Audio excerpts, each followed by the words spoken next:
అందువల్ల ఈ కళ్యాణమైన దాంట్లో జనకరాభాన్ని ఫలితాన్ని మీరందరి చేత కూడా చెప్పిస్తాను. మీరందరూ కూడా పలకచ్చు. ఇప్పుడు కన్యాదానం చేస్తూ ఉన్నాం.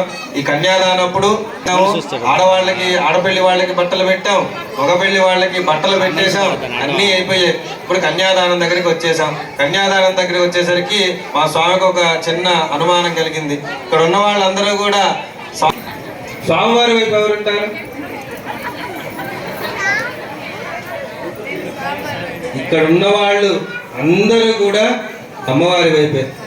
ఇక్కడ ఉండేటువంటి మేము ఈ కార్యక్రమం చేస్తున్నటువంటి వాళ్ళు మాత్రమే స్వామివారి వైపు. ఎందుకండి అంటే ఇక్కడ ఉన్నటువంటి ఆ శ్రీదేవి, ఆ భూదేవి, ఆ తల్లులు ఇద్దరు కూడా మన ఇంటి ఆడబిడ్డలు, అంటే మనకి కూతురుతో సమానమైనటువంటి వాళ్ళు. వాళ్ళందరినీ కూడా మన చేతులతో మనం కన్యాదానం చేస్తున్నాము అంటే మనందరం కూడా ఆ తల్లికి ఇంటి పెద్దలం. మనందరం కూడా కన్యాదాన ఫలితం రావాలి అంటే ఖచ్చితంగా కూడా ఆ ఇంటి పెద్ద ఉండాలి ఖచ్చితంగా.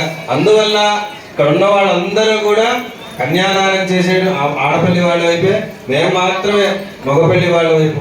అందరూ కూడా కట్నాలు బాగా గట్టిగా రెడీ చేసుకోండి. ఇప్పుడు స్వామివారికి గోదానం అనేటువంటి కార్యక్రమం చేస్తూ ఉన్నాం. ఈ గోదానం చాలా విశేషమైనటువంటిది.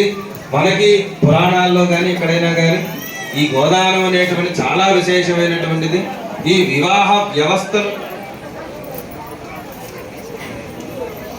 ఈ గోదానం అనేటువంటిది చాలా విశేషమైనటువంటి కార్యక్రమం.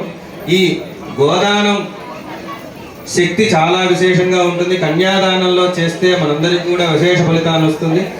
అందరం కూడా ఇప్పుడు కన్యాదానం అనేటువంటి కార్యక్రమం చేస్తూ ఉన్నాం. కన్యాదానం చేసేటప్పుడు విశేషంగా మహాసంకల్పం అనేటువంటి కార్యక్రమం చెప్తాం. తర్వాత స్వామివారు ప్రవరులు, అమ్మవారు, స్వామివారు, అమ్మవారు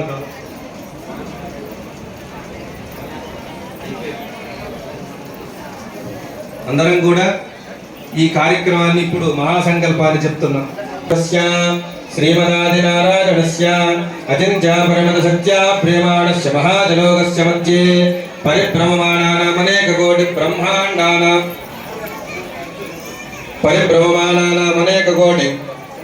బ్రహ్మాండానామేకతమే అప్తేజో వాయువ్యాకాశమహవ్యక్తః సప్తావరణేనావృతే అస్మిన్ మహతి బ్రహ్మాండే ఆధారశక్తి శ్రీవరాహ కూర్మాంతార్కదిగ్గజో పరిమితి